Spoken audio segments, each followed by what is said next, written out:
Okay, so I have questions. I have 23 questions, but they're open-ended questions. Okay, so I'm just going to go down the list and just answer as you would normally. Okay, how do you self-identify? I identify as a butch lesbian. If you're asking about my sexual orientation rather than my religious affiliation. Yeah, I'll get to that part. Okay, when did you first realize you were a butch lesbian? Well, there's realize and then there's realize. I had my first girlfriend in high school, but then I went on to marry my children's father and was pretty confused for a while. I came out in my mid-20s. I was 24, was the year that I was pregnant with my fourth child. I was sure I had a call to ministry, and I realized I was sure I was a lesbian. I had the L word. I think I always knew.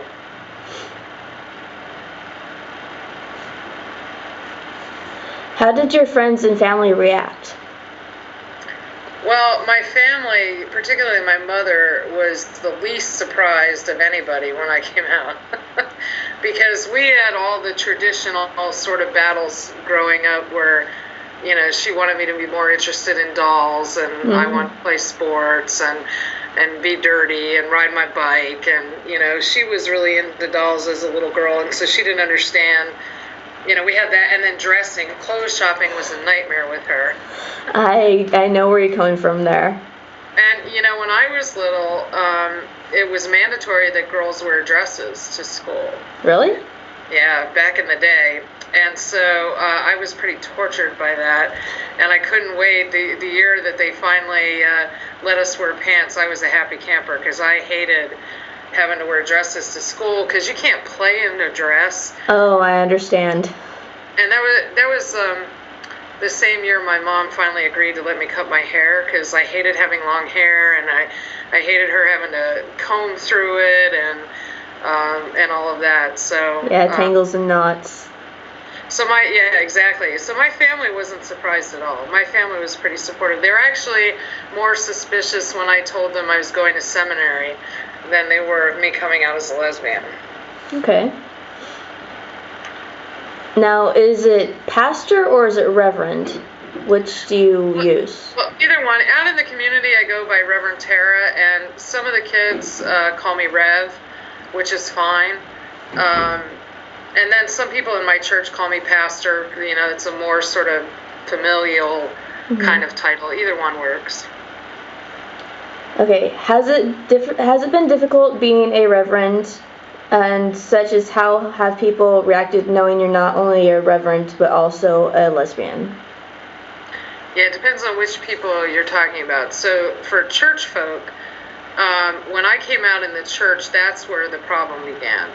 That was the community that really struggled with my sexual orientation because I used to be Presbyterian, and in the Presbyterian church you couldn't be out and be ordained, and I don't know how to not be out. It's not in my consciousness to, not be who I was. So there was a lot. It was very painful, actually, difficult, as people who had supported me all along suddenly became suspicious. And, there was all the questions: in what capacity could I serve in other roles? And then I was very involved in the More Light movement, which is the open and affirming movement in the Presbyterian Church, and working towards ordination and now, of course, marriage equality. So that's where my struggle was. My in the trenches struggle was that. Now it's kind of a mixed bag. In some ways, being in the LGBT community is difficult as a Christian because, I always tell people it's harder to be Christian in the queer community than it is for me to be lesbian in my home church. That so many people in our community have been wounded by religion that they have their defenses up, and in some cases can be kind of rude and hostile, and that comes out of a place of pain for them. So That's a different kind of conversation than I have in religious communities that aren't as affirming. My own tradition, the United Church of Christ, is very affirming, and it's a total non-issue here anyway, and is certainly in my church here. Okay. Okay. And to tie into with that question, what kinds of ridicule have you had to face, if any, and how did you react to them? What kinds of what? Ridicule. Oh, all kinds of stuff. I always say, I don't know if it's the big thing or the dyke thing or the big dyke thing. So you never know what people are reacting to. But I've been verbally harassed and threatened, and it doesn't happen all the time, but it happens. It still happens. Mm-hmm. Mostly, I try to make sure I'm safe. If I'm in a place in town or something, I don't intentionally go and put myself into a position that might potentially be dangerous. Mostly I ignore them. During the No on 36 campaign, when we were standing on the corner with signs and stuff, people would, yell out the window, God hates, blah, blah, blah. Mm-hmm. And I'd yell back, God doesn't hate, But, so mostly I play it off, as long as I'm sure that I'm safe. It still happens. I have thick skin for that kind of stuff. That's not the stuff that gets to me. Okay. Did you have support in facing any ridicule, and where from?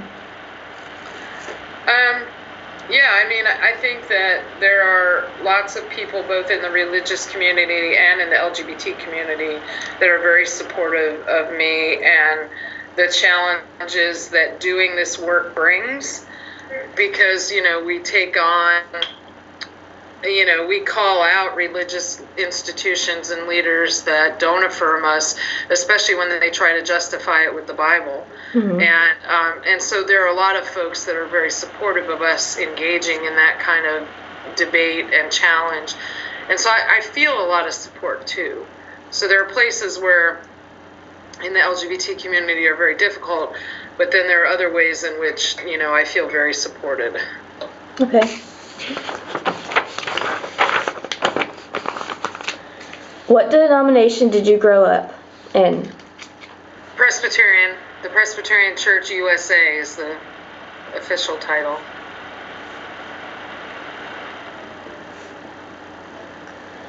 And what denomination do you follow now, if any? I'm in the United Church of Christ, which is different from the Church of Christ. There's an important distinction.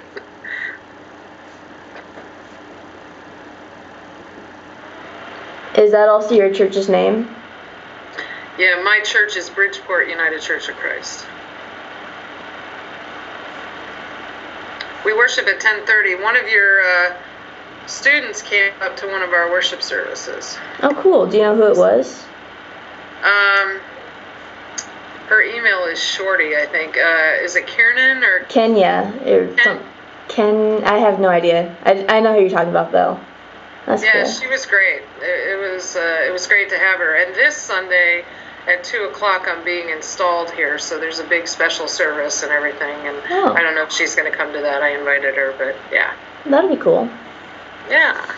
Okay, what is your church's mission? What's my church's what? Mission. Well, I think to be God's love in the world. So we're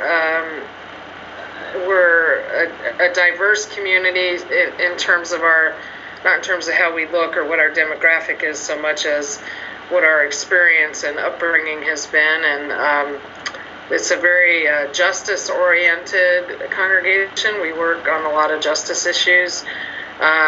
We believe in being active in the community. Many of our members are social workers and teachers and ministers who are out doing the work. And because, we have this fundamental belief that our call as Christians is to be God's love in the world and to do that in whatever way we each feel called to do. Okay. Does your congregation use a Bible, and what is it? Yeah, our typical translation is the New Revised Standard Version, or NRSV. Okay. But we, in studying, we are open to lots of translations and have that kind of conversation around how we deal with words and interpretation and all of that. How many denominations do you know of are in your specific congregation? You mean in terms of how people grew up? Yeah. Wow. There's at least a half a dozen. There's at least 6 or 7. We have people that are former Catholics and former Mormons and former Presbyterians and former Church of Christ and former Methodists, former Assemblies of God. I don't know what else. That's pretty impressive so far. Are all denominations or walks of life welcome in your congregation? Yes. Yep, we are, we believe in being a multi-ethnic, intercultural church. And we believe that diversity is a good thing, and that we have a different piece of the truth, and that deep listening to the experiences of others, I would say, is a value that we have. So we welcome everybody. Honestly, we would struggle if we had somebody that was super anti-gay that came. That would be kind of difficult, but we attempt to, welcome and embrace everyone.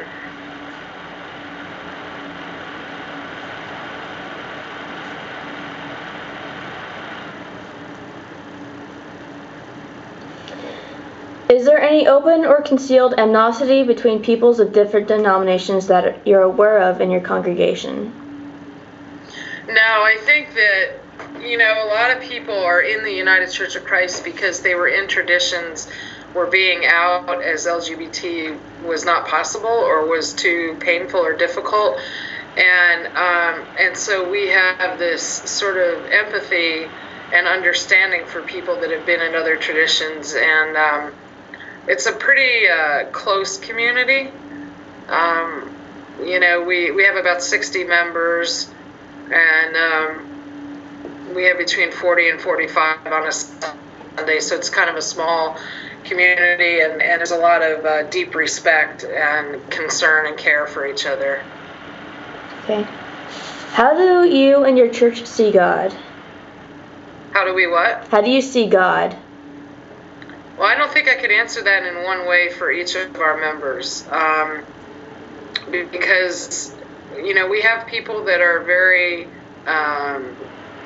very spiritual and struggle with some of the more traditional church elements. For example, we have a third reading in our service every week, so we have an Old Testament reading, a New Testament reading, and then generally a poem or an excerpt from a book or something. So we have people that really that struggle with sort of the traditional view of God as definitely not male. Our people see God in all kinds of different ways, and then we have others who grew up in more traditional settings that like some of that structure and liturgy and tradition. For them, some people reject the idea of God as male. Other people see God as genderless. And, the way I like to put it is I see God as greater than the sum of the parts. So we each have a little piece of God in us, but God is bigger than the sum. I see God as genderless. I'm not comfortable in always using male images, but I'm comfortable with God as mother or God as father. And our congregation is all over the map because they all come out of different places. And so both the challenge and the fun of creating worship that gives us a common experience is to do something that works for everybody. Okay. So that we all have access to them. Cool. Okay, what is your specific view on marriage equality? In terms of political or religious? Both. Well, I think that when two people love each other and want to make a commitment, what we would say in religious language as a covenant between each other, that covenant ought to be honored religiously and legally, civilly. Okay. And I don't feel that the government has the right to define who can and can't be married in that way, especially on religious reasons, because the people that don't want marriage equality don't want it for religious reasons. And so I don't think it's appropriate that certain religious views would keep the government from treating us all equally. Okay. Because the Constitution guarantees that. Yeah, it does. Okay.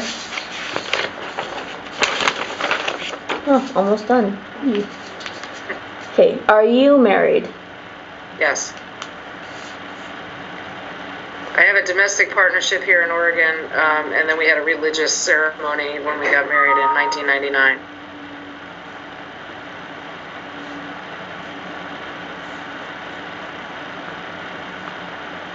Okay, how do you feel, this is a bit off subject, how do you feel about gay parents adopting children? I think it's great. I think if parents are ready to be parents, in the gay community, we don't accidentally get pregnant. Mm-hmm. And so gay parents are coming at it with great intentionality. It's something they planned on and thought about, and so I think if they're willing to provide homes either to adopt kids or to be foster parents, because we always need good foster homes, that there should not be any prohibition to that. In many cases, gay families provide more stability than straight families, than some straight families.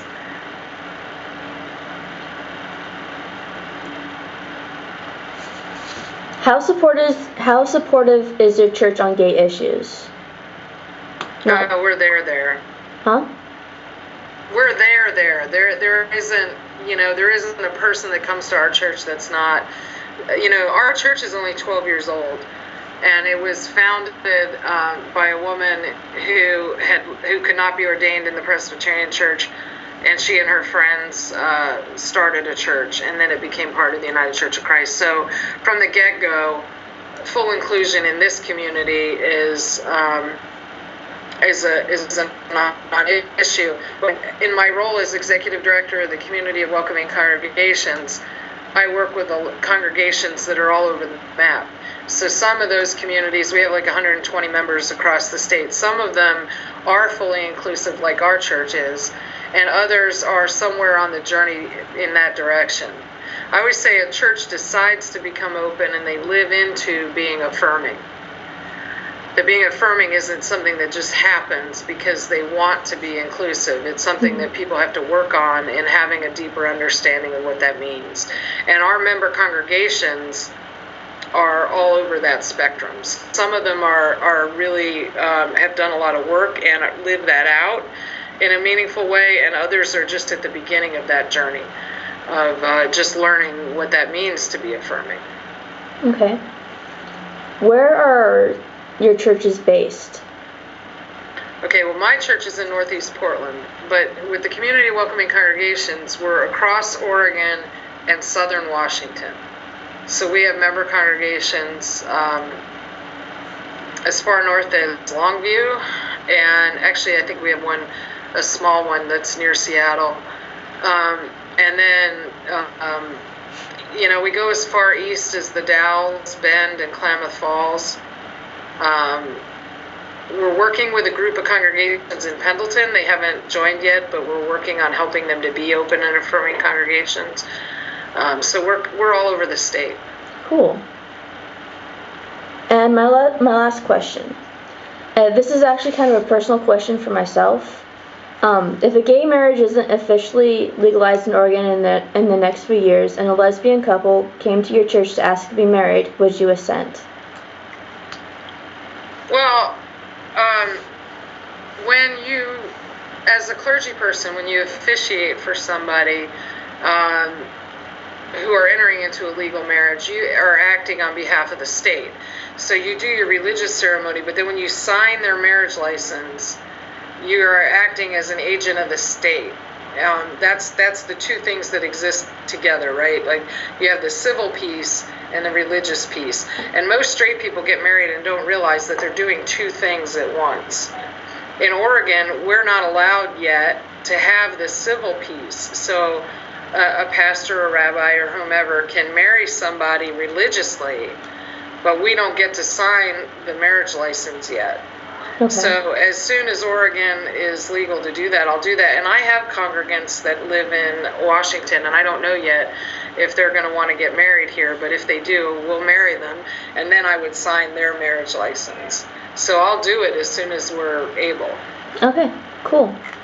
That is all the questions I have for you. Yay! Do you have any questions for me? No, just let me know how it comes out. I will. And if you're writing it up or whatever and you think of something you forgot, just email me or something and I'll respond. Yeah, I will be writing this up.